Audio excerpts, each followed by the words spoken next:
My name is Shyra Thomas. I'm an admission and financial aid counselor at the University of Dayton. Every university is going to be a little different. We're unique in the fact that we have admissions and financial aid as one unit. Other colleges may have it as two separate things. So if you're more on the admission side, you're more of a people person and you're talking with families and meeting with them, you're doing presentations, it's more education. Whereas the financial aid realm, you're more working with numbers, so it's behind the scenes and you're putting packages together and loans and scholarships and not necessarily working one-on-one with the families. But for us, it's unique because we've combined that. We do all of those things. We support, educate, and guide families as they're going through the financial aid and admissions process. We sit down and just kind of go over their individual financial aid package and help them to figure out what's really best for their family. Are they going to search for some more outside scholarships? Are they looking for different payment options or loan options? And really just seeing economically, does it make sense? Or is it going to be quite a strain on them? You don't go to college saying, I want to be an admission and financial aid counselor. There's no degree for that. In high school, I think just really making sure that you follow the guidelines that you need to graduate.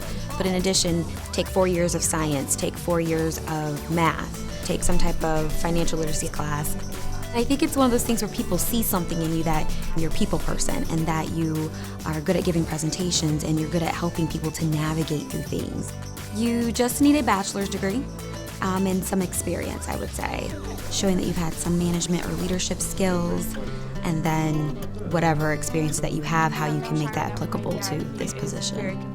My degree was in psychology, sociology, and women and gender studies, and I originally had planned to work with adolescent and young adults, so high school, college students, helping them to figure out, what am I doing with my life? What's going on here? I always tell people I use my degree indirectly. I think it feels great, actually, helping people navigate through this process. I like that sense of community and really being a servant leader, helping families. I find it exciting and awesome that I get to help someone's dream come true. But what do I dislike? Sometimes it can be challenging having that tough conversation that, I know you love it here and you want to come, but you've mentioned that economically this is really going to be a strain on not just the student, but also the family.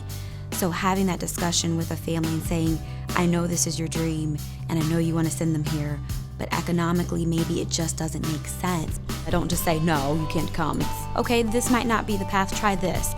We really try to figure out how you want to work the numbers so that it's more feasible for the family. I've always been in the service realm. I'm very active in performing arts. So with that comes public speaking and professionalism and those interpersonal skills that you need to have, that confidence. I'm so glad that you're here and you've joined us today. You're going to go on a campus tour in addition to hear our presentation and see how awesome. At my previous job, I worked at a credit union.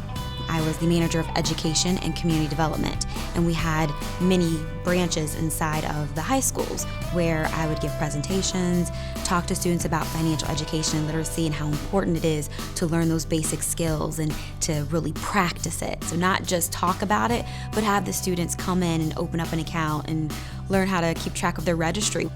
So really helping students create that budget, I think, has helped me in this position because now I'm working with high school students going to college and I'm working with their families. So I'm really helping them to build that basic financial literacy foundation, again, understanding budgets and how to look for scholarships and the importance of saving and what are interest rates and things of that nature. I think this is an important career because if you didn't have admission and financial aid counselors, how would you go to school? How would you go to the next step? One of the things that I hold kind of close to my heart is that first generation student or transfer students because I've been through that. I'm the first generation to go to college, and navigating through the admission and financial aid world is difficult.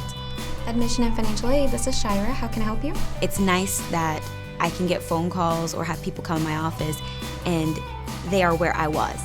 And I can be able to say, here's what you need to know. This is what you need to do. I'm here to help you.